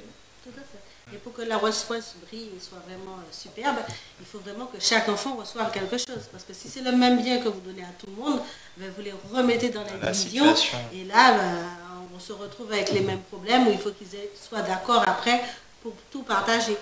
Justement, il y a une internaute qui pose la question, comment faire une donation de mon vivant au moindre coût à mon fils unique? Mais il n'y a pas de problème, vous pouvez donner à votre enfant. Simplement, il y a plusieurs façons de donner, et surtout ne pas oublier, donner ses données, reprendre ses volets.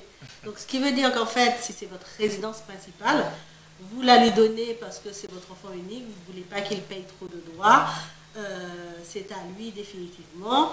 Vous gardez l'usufruit en vous disant comme ça, moi je peux rester habiter dedans, si je peux pas, je vais louer, je vais garder les loyers. Mais il faut savoir que si votre enfant lui-même a lui-même des enfants et qu'il décède avant vous, malheureusement, mais ce seront vos petits-enfants qui auront ce bien-là. Et demain, si vous souhaitez vendre votre maison qui est à vous, que vous avez fait toute votre vie, il faudra vous rapprocher de vos petits-enfants et de votre belle-fille ou votre beau-fils pour que tout le monde puisse vendre ce bien-là. Donc juste savoir, c'est possible, mais comment, pourquoi, qu'est-ce que vous voulez lui donner? Si c'est simplement pour éviter de payer les impôts, il faut bien réfléchir, parce qu'une fois que vous lui aurez donné, vous ne pourrez plus revenir dessus. Une donation, c'est stratégique. Oui. C'est stratégique d'un point de vue fiscal comme d'un point de vue juridique, etc. C'est quelque chose qui doit bien être réfléchi, bien être discuté avec son notaire.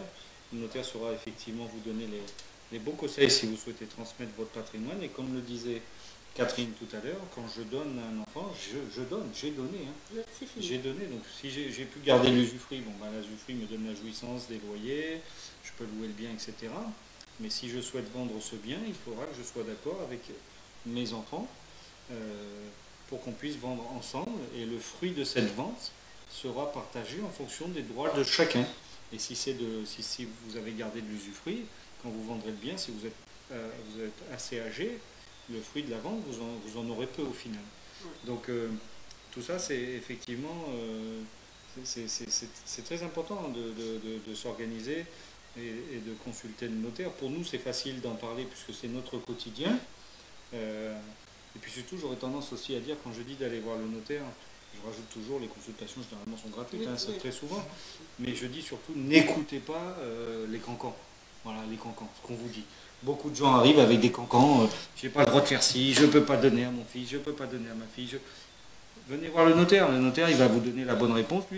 Là, vous saurez que c'est pas des histoires. Hein.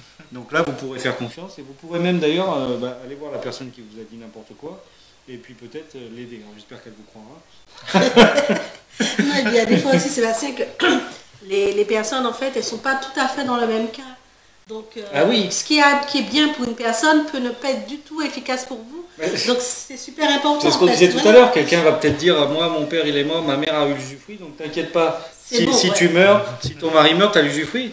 Sauf que la personne ne sait pas que vous êtes en famille recomposée. Exactement. Hein, on en parlait tout à Voilà, l'heure. tout à Et fait. là, vous avez cru quelqu'un qui vous a dit, c'est bon, je suis tranquille, mon mari, il n'est pas très bien, j'aurai l'usufruit. Et puis finalement, au moment du décès, vous apercevez, non, vous n'avez pas l'usufruit. De Hein, pas protéger. parce que vous avez cru la voisine qui, elle, était mariée avec son mari, qu'ils avaient tous des enfants en commun, etc. Chaque cas est unique, et à chaque cas, il y a des réponses juridiques différentes, des choses à mener différentes. Et encore une fois, quand vous allez voir le notaire, la consultation est gratuite, mais c'est surtout, le notaire ne vous impose rien. Le notaire, il va vous donner un conseil. Vous venez chez lui, cherchez un conseil. Soit vous rassurez, parce que parfois des clients ils viennent, on a fait une donation de époux il y a 25 ans, maître, est-ce que c'est encore valable? Est-ce que ça protège bien, etc. Oui, ça ne dure pas très longtemps, mais le client, il est rassuré et il a l'information. Il faut pas rester dans le flou, surtout que c'est très important après. Hein. Voilà. La donation, notamment, c'est ce qu'on appelle chez nous un acte solennel, donc qui emprunte d'une certaine solennité et d'une certaine importance. C'est un acte grave puisque quelqu'un se dépossède au profit de quelqu'un. Donc toute l'attention est menée et des conseils sont appropriés. Vous êtes reçu par un notaire dans ces cas-là, de façon à clairement analyser vos souhaits, votre situation familiale, votre situation patrimoniale, et le notaire vous donnera un conseil avisé, aussi bien sur le plan, on va dire, civil, familial que fiscal. Donc n'hésitez pas, mais vraiment, comme disait Maître Tripet, toquez à la bonne porte. N'écoutez pas les on-dit, allez voir la personne qui est qualifiée pour vous renseigner, et chaque situation est unique. Donc vraiment, prenez attache auprès d'un notaire dans ces situations. Voilà, c'est ce que je voulais vous dire pour rebondir. Une petite question qui vient d'arriver, je te laisse répondre. Ok, donc marié en séparation des biens, mon fils célibataire sans enfant est décédé. Qui sont mes héritiers? Puis-je faire une donation à un neveu, à une personne hors de ma famille de mon choix? Mon époux de qui je suis séparée devra-t-il hériter? Alors, première petite question, mon époux avec qui je suis séparée doit-il hériter? Est-ce que je suis séparée de biens, donc je suis bien mariée en séparation des biens? Est-ce que c'est le mariage et c'est la séparation, donc le régime matrimonial, ou est-ce que je suis séparée, on n'habite plus ensemble? Donc si c'est le régime matrimonial, c'est-à-dire que vous êtes marié en séparation des biens, il faut savoir que le régime matrimonial, c'est simplement en fait du vivant. De votre vivant, vous êtes en communauté, donc tous les biens sont communs, mes comptes bancaires, tout ce qu'on achète, les dettes, c'est aux deux, peu importe celui qui fait. Nous sommes en séparation des biens, comme ça semble être le cas pour vous. Vous avez acheté votre bien toute seule, vous êtes seule héritière.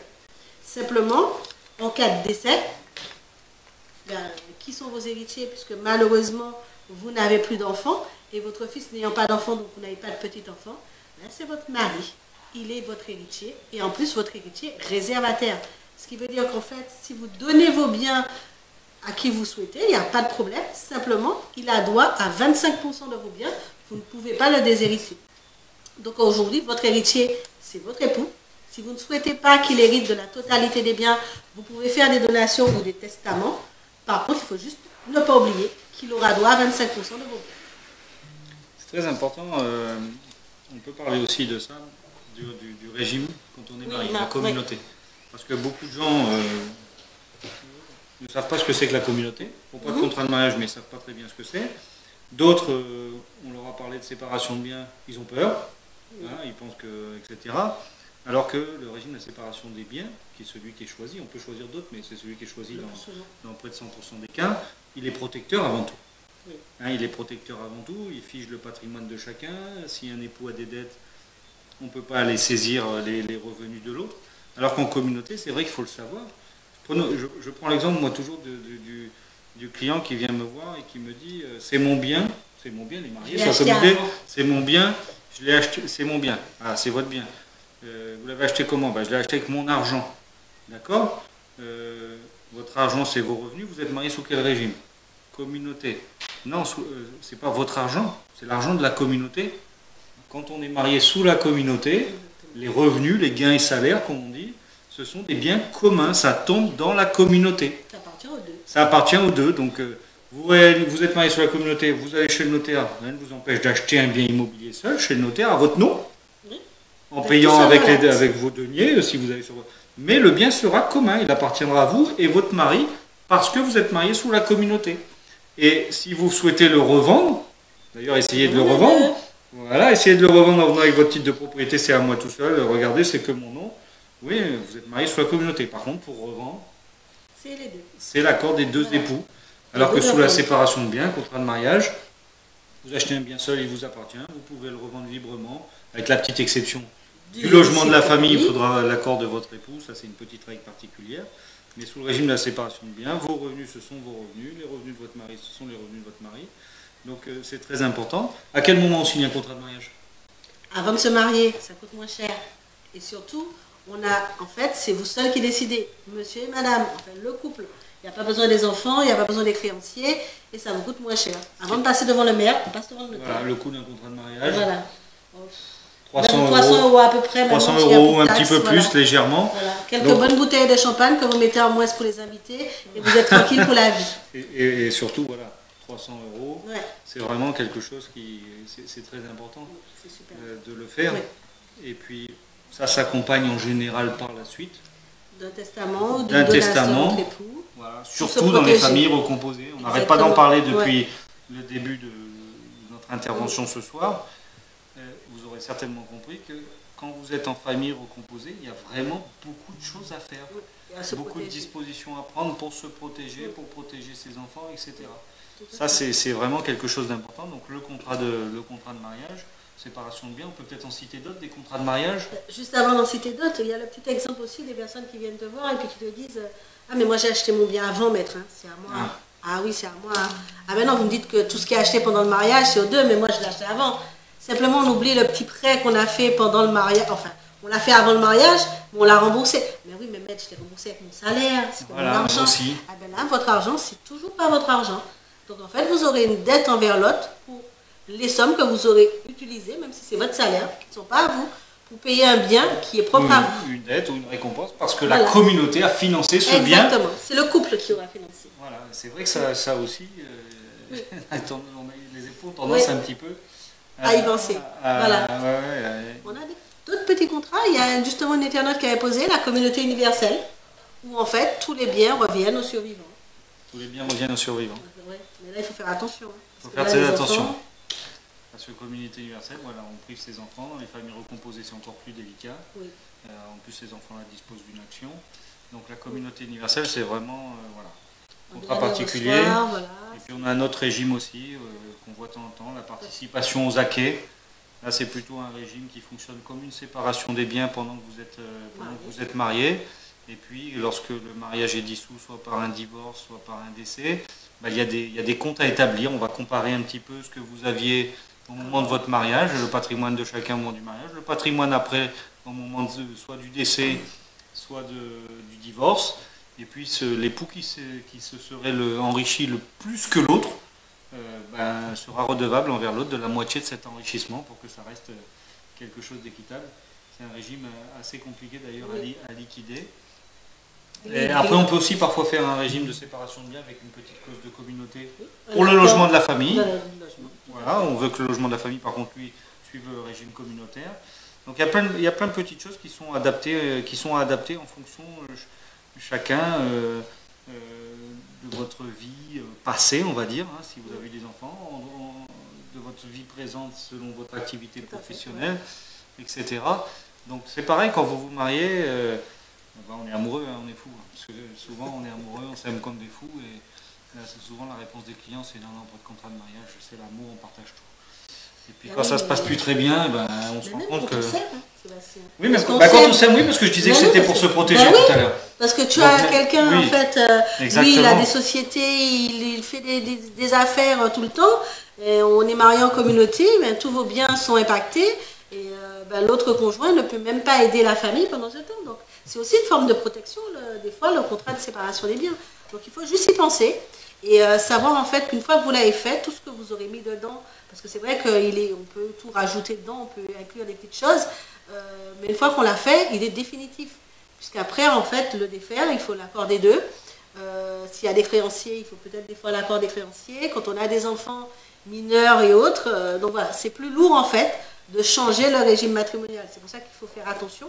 En constituant son régime matrimonial, donc son contrat de mariage, de le faire de façon efficace avec le conseil de votre notaire. Et à côté, faire peut-être un testament, une donation, puisque ces actes-là, on peut les changer, les modifier, tant qu'on a sa tête et tant qu'on est en vie. Exactement. On a d'autres petites questions? Oui, on va revenir sur deux petits sujets. Enfin, on va revenir sur un sujet des 50 pages géométriques. Et puis après, on a une question sur un sujet qu'on n'a pas encore abordé ce soir, mais je sais que c'est un sujet qui est cher un petit peu à tout le monde, la prescription trentenaire, comme on dit. Donc d'abord, pour revenir sur un sujet, une personne suggère qu'il y ait une rencontre entre la Chambre des notaires, généalogiste, État, concernant les 50 pages juridiques. Les 50 pages géométriques, excusez-moi. estimant que c'est un petit peu flou. Donc, non, c'est pas, moi ça me paraît pas flou. C'est les 50 pages géométriques, on régularise, l'État qui est propriétaire de cette bande des 50 pages géométriques accepte aujourd'hui de régulariser les gens qui ont ce qu'on dit des droits acquis, c'est-à-dire qui ont construit sur le terrain. Donc soit les personnes qui ont construit sont aujourd'hui vivantes et ils se rapprochent de cette agence des 50 pages géométriques pour monter un dossier qui suit toute une procédure administrative puisqu'il faut l'aval du préfet, etc. Ensuite le prix est déterminé, il y a toute une procédure. Donc si la personne est vivante, elle va régulariser avec l'État en suivant cette procédure savante, savante tout simplement. Maintenant, là où effectivement ça pose plus de problèmes, c'est quand la personne qui a construit ce bien, qui y a vécu, est décédée sans avoir régularisé sa situation. Et dans ce cas-là, eh ben, les 50 pages géométriques ne peuvent vendre le terrain qu'au profit de tous les héritiers de la personne.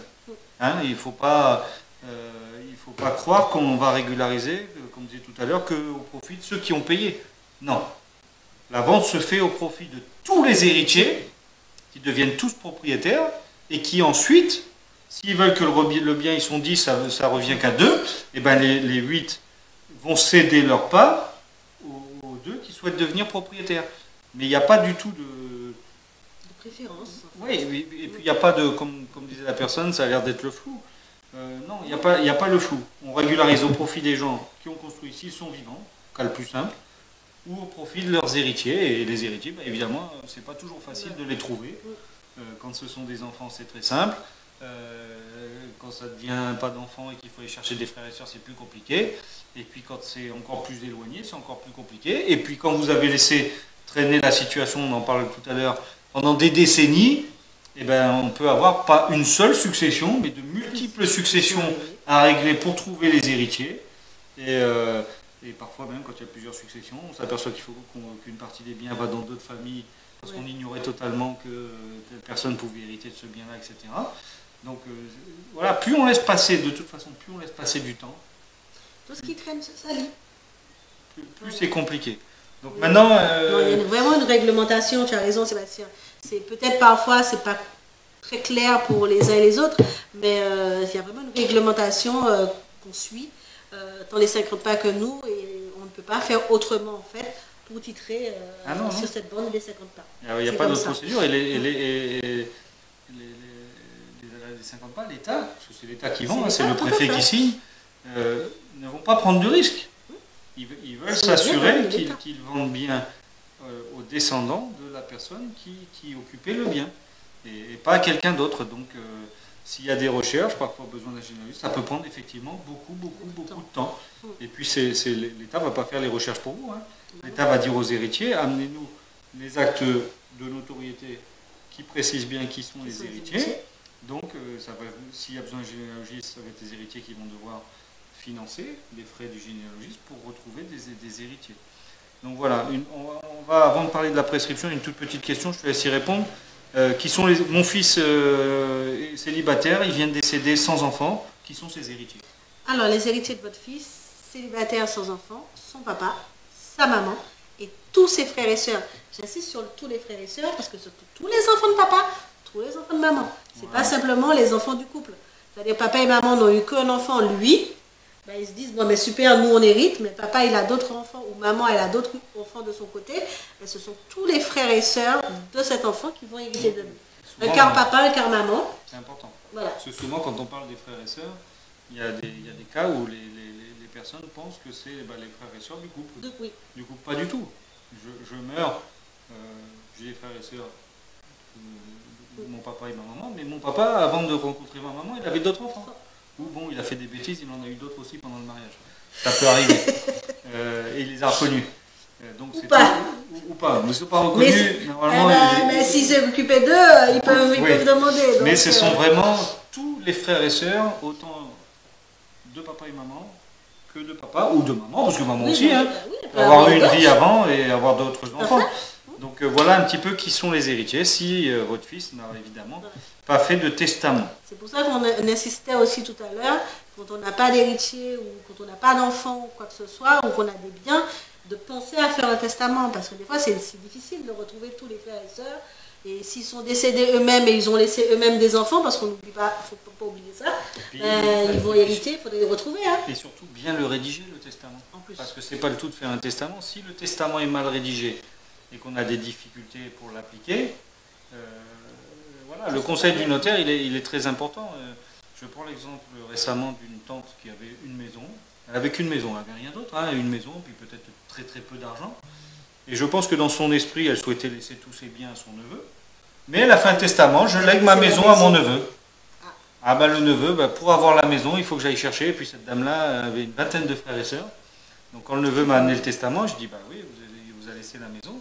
Mais pour pouvoir en jouer, en prendre possession, il va falloir que vous obteniez ce qu'on appelle une délivrance de legs de l'ensemble des héritiers. Donc des autres frères et sœurs, des autres neveux et nièces. Alors en y regardant un peu, on était déjà arrivé à plus de 40 personnes. Parce que le testament, j'estime qu'il avait été mal rédigé. Si cette dame avait rédigé son testament en indiquant « je laisse l'ensemble de mes biens à mon neveu », donc je l'institue, on dit légataire universel, la succession se serait faite avec le légataire universel. En plus, si le testament avait été dans la forme authentique, c'est encore plus facile. Oui. Authentique, c'est-à-dire devant notaire avec des témoins. Alors là, il n'y a pas grand-chose à faire. Il y a un légataire universel, il est héritier, on fait la succession, il dispose des biens tout de suite. Donc vraiment, la forme du testament, le contenu du testament, venez chez le notaire qui va vous conseiller ce qui permettra d'avoir une succession qui se règle extrêmement facilement et rapidement. Parce que souvent, on nous reproche, nos notaires, « Ah, c'est long, c'est long, c'est long. Les notaires sont longs. » Mais le notaire, il n'est pas long.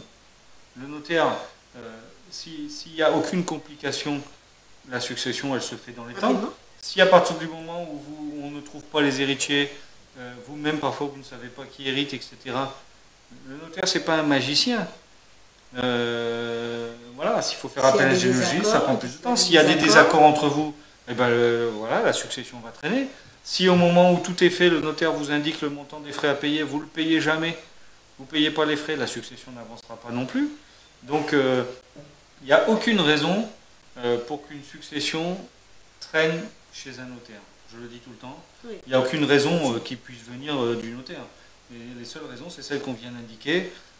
Soit vous ne trouvez pas les héritiers, soit vous n'avez pas de titre de propriété, ça très souvent, hein, ça c'est le cas. On va en parler puisqu'on va aborder ce dernier thème, la prescription après. Vous n'avez pas de titre de propriété, là pareil, on ne peut pas faire de miracle s'il n'y a pas de titre de propriété, ou bien encore, vous n'arrivez pas à vous entendre pour le paiement des frais. Et à ce moment-là, on peut pas avancer, on ne peut pas avancer et régulariser les successions. Donc on va aborder maintenant, si tu veux bien, ce dernier point.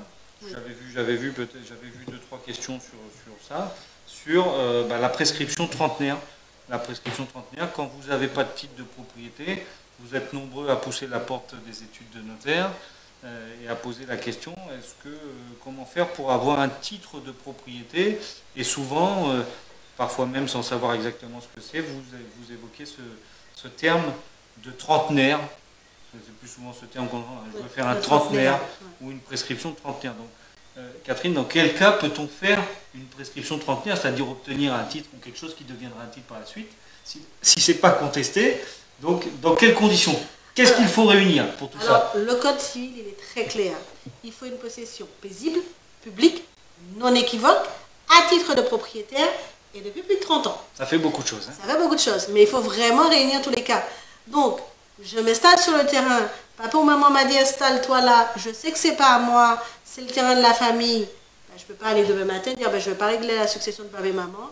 Ils m'ont dit de m'installer là, je fais mon titre de propriété, c'est à moi, je prends, parce que j'aurai encore d'autres biens dans la succession de papa et maman. Il faut vraiment, quand je me suis installée, c'est comme avant en fait les gens quand ils signaient leurs papiers entre eux, ou les petites ventes en fait, ils signaient leurs petits documents, vous allez voir le géomètre et puis ils se payaient entre eux les documents, ils ont un papier, ils sont tout contents, ils sont chez eux, ils se sont installés vraiment à titre de propriétaire, pour eux c'était bien à eux. C'est paisible puisque personne ne les a jamais embêtés. C'est public, tout le monde sait que c'était à eux qui sont bien les propriétaires. Ils sont là depuis plus de 30 ans. Oui, à ce moment-là, il n'y a pas de souci. Par contre, vous avez un terrain d'1 hectare où vous y allez. Quand grand-père était vivant, je sais que j'avais ce terrain-là, j'y suis monté quand j'étais petit. C'est à moi, je vais faire un trentenaire. Il faut peut-être oublier, puisque là, vous ne respectez vraiment pas les conditions. Donc, il faut vraiment faire attention, puisque notamment, si jamais le propriétaire conteste, il y a une action judiciaire, le juge peut annuler cet acte-là parce qu'il ne respecte pas les conditions prévues par les textes. D'où le fait que le notaire sera quand même extrêmement vigilant quand vous lui demanderez d'établir ce type d'acte. On ne peut pas l'établir n'importe comment, etc. Il faut ramener un minimum de preuves, un minimum de preuves, et il faut qu'il y ait un faisceau d'indices. Évidemment, il y aura des témoignages. Bon, là, les témoignages, bien souvent, c'est pas très compliqué à trouver. Oui. Les témoignages, mais il faut vraiment ramener un maximum de preuves. Souvent, moi, une des preuves que j'aime bien, c'est que vous avez le permis de construire d'il y a 40 ans, il est à votre nom. Oui. Vous avez le cadastre aussi. Le cadastre est à votre nom. Vous avez des factures de travaux. Vous avez, parmi les indices, vous avez des jolies photos de famille devant la maison. C'est tout un tas de choses. Oui, attestations aussi. Tout peut servir de preuve. C'est toute cette globalisation de preuves qui permettra d'établir cet acte. Pareil, il ne faut pas qu'il y ait de titre de propriété déjà. Si on s'aperçoit, vous nous demandez de faire ce type d'acte, on lève toujours, on vérifie au niveau des hypothèques s'il n'y a pas d'acte de propriété. Si on s'aperçoit que, comme ça m'est arrivé plusieurs fois, je vois que des actes de succession étaient réglés il y a 10-15 ans, beaucoup d'actes de succession, c'est que vous n'êtes pas dans le cas de pouvoir établir un acte de prescription. Vous êtes dans le cas d'un partage de succession. C'est un partage de succession. Il faut poursuivre le règlement des successions et convaincre l'ensemble des héritiers de faire un partage au terme duquel vous verrez attribuer le terrain sur lequel vous avez construit. Donc cet acte de prescription trentenaire, ça se manie avec beaucoup de précautions. Vraiment beaucoup de précautions. C'est pas un jeu. Hein. Moi, j'ai déjà eu à mon bureau des personnes qui rentrent pour faire un acte de prescription 45 ans. Non. Bien sûr que non. Vous n'avez pas construit le bien à 15 ans. Si, je suis né là, quand même. Je suis né là, c'est pas parce que vous êtes né là que vous êtes comporté comme propriétaire depuis la naissance du bien. Donc, en général, les prescriptions, j'ai tendance à dire que c'est très souvent réservé pour des personnes qui ont déjà bien plus de 70 ans, parce qu'ils sont en mesure de justifier vraiment des conditions que tu as indiquées tout à l'heure. Et tout ça, c'est important. Et effectivement, toujours pareil, une fois que ce sera établi, ce n'est pas un titre définitif. Il peut faire l'objet d'une action en revendication. Quelqu'un qui estime que finalement, ce n'est pas votre bien, c'est son bien, et qu'il peut en rapporter la preuve devant le tribunal. Alors le délai, il est de 5 ans, et c'est la raison pour laquelle, quand le notaire établit cet acte de prescription, il a 2 publications à faire. Une sur le site de la préfecture, site de la préfecture qui est consultable par tout le monde. Vous pouvez y voir toutes les prescriptions en cours actuellement de tous les notaires. Et une autre publication, une autre information qui est faite en mairie. Et passer un délai de 5 ans à compter de la dernière de ces 2 publications, là vous pouvez considérer que vous avez entre les mains un titre de propriété, puisque le délai pour contester est passé. Donc voilà, donc la prescription, c'est un outil extrêmement intéressant lorsqu'on ne dispose pas de titre de propriété. Sans rien dévoiler, c'est aussi l'outil qui sera mis en place dans le cadre de quelque chose dont vous avez peut-être déjà entendu parler, qui est le titrement en Martinique, puisque un groupement a été signé il y a peu entre l'État, la collectivité territoriale, les notaires, l'association des maires, les géomètres, un groupement qui visera effectivement à reconstituer les titres de propriété en Martinique, en aidant les familles qui en ont besoin. Quand je dis aide, c'est avec des experts en la matière, donc un généalogiste s'il y a lieu, et il y aura aussi, sous conditions de ressources, souvent pour les plus démunis, il y aura également des aides financières, puisque tout ça sera mis en place également avec la CAF. Donc tout ça, c'est en train de se mettre en place. On a bien compris qu'il y a un objectif qui est recherché par vous, par tout à chacun, mais c'est aussi un objectif d'intérêt public, puisque les pouvoirs publics se saisissent de ce sujet de titrement en Martinique, et donc tout est mis en place pour faire en sorte que vous disposiez d'un titre de propriété, que les successions soient réglées, etc. Oui, et puis un titre de propriété définitif. C'est pas qu'on ne veuille pas faire la prescription trottelière pour vous, c'est simplement, comme vous avez vu, il y a vraiment des conditions à respecter, et si elles ne le sont pas, les actes peuvent être annulés. Donc ça ne sert à rien de faire un acte qui malheureusement pourrait être annulé et dans lequel vous perdriez la propriété. Donc c'est pour ça qu'il faut vraiment tous les éléments soient remis pour que l'acte soit définitif. Voilà, on va bientôt terminer puisqu'il est 19 h. Juste une petite question parce que je vois qu'une personne n'a pas très bien compris. Elle me demande si deux personnes sont deux personnes divorcées, donc qui se marient sous la communauté. Si un des deux époux meurt, tout ira à l'autre époux et non aux enfants. Pas du tout. Pas du tout. Les enfants, c'est des héritiers réservataires. Ce que l'on dit depuis le début, c'est que dans cette situation, vous êtes dans une famille recomposée. Donc, si l'un des deux époux meurt, l'autre époux, la loi lui donne un quart des biens de celui qui est décédé, ou 25%, un quart, et les 3 quarts vont aux enfants de la personne qui est décédée. Hein, les enfants, on ne peut pas les priver d'héritage. Hein. On va peut-être pas beaucoup insister au cours de ce live sur cela, mais on ne peut pas priver ses enfants de leur part d'héritage. Après, le conjoint a des droits différents selon que vous soyez en famille recomposée ou non recomposée. En famille non recomposée, c'est la famille classique, papa, maman, que des enfants communs. Le conjoint est bien protégé par la loi, on va le dire. Oui. Mais dans les familles non recomposées, le conjoint n'hérite que d'un quart, encore une fois, et ce n'est pas une protection suffisante. Ça nécessite éventuellement, et certainement, de prendre des dispositions pour protéger son époux, mais aussi pour ne pas mettre ses enfants en difficulté. Parce que dans un cas comme ça, prenons l'exemple, l'époux qui meurt a hérité d'une maison familiale, un château familial. S'il n'a pas pris de disposition, qu'il meurt en premier, une partie de cette propriété familiale va partir à son épouse, qui, si ensuite elle décède, partira dans la famille de son épouse. Donc si on veut préserver ce bien, qu'il reste vraiment dans la famille du mari, le mari va quand même protéger sa femme, il va lui donner l'usufruit de ce château pour qu'elle puisse en profiter, mais au final, ça restera aux enfants de ce mari, de son mari, du défunt. Donc ce qui est très important dans les familles recomposées, je vais le dire, hein, je vais presque l'imposer, en famille recomposée, contrat de mariage, donation entre époux. Pensez-y. Ou testament, puisqu'il faut priver du... Donation entre époux ou testament. Voilà. Mais dans les familles recomposées, pensez vraiment à tout cela. Donc je vais... on va conclure, si tu veux bien, on va conclure. On va remercier nos confrères de Guyane qui étaient avec nous, Maître Chong Tsing, Maître Boursier et Maître Poulain, hein, qui nous ont apporté quelques réponses et qui vous ont apporté aussi quelques réponses à vos questions posées directement sur Messenger, sur la page de la Chambre des notaires. Comme d'habitude, on va dire qu'on renouvellera à nouveau ces conseils gratuits. La Chambre des notaires est très présente, hein. On est présent, sachez qu'on est présent pour répondre à vos questions tous les mois sur Martinique Première. C'est Catherine qui officie. Tu peux nous rappeler les dates sur Martinique Première? C'est tous les 4e jeudis du mois, c'est pas seulement moi, il y a encore d'autres confrères. Ouais. Donc tous les 4e jeudis du mois sur Martinique Première avec Federica. Donc ça, il n'y a aucun souci, nous sommes présents. Et après, nous sommes aussi sur RCI pour répondre aux questions. On essaye de trouver à chaque fois un thème différent. En général, c'est le lundi, le premier lundi de chaque mois, avec Philippe. Donc avec Philippe, l'animateur sur RCI.